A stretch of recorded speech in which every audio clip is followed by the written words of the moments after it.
Scheduling your home.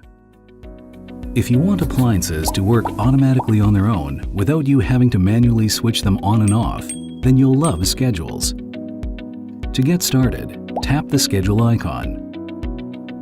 Tap plus to add a new schedule. Tap the arrow to rename the schedule. And assign a category. Next, swipe to select a day of the week that you want to set a timer for.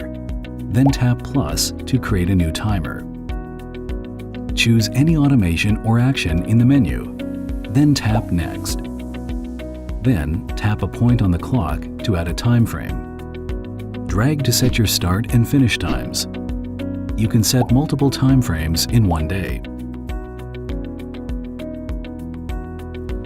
To remove a time frame, tap the trash icon below. To confirm your time frame, tap the tick icon. You can choose to repeat this schedule on other days too. With that, you've just created your first schedule.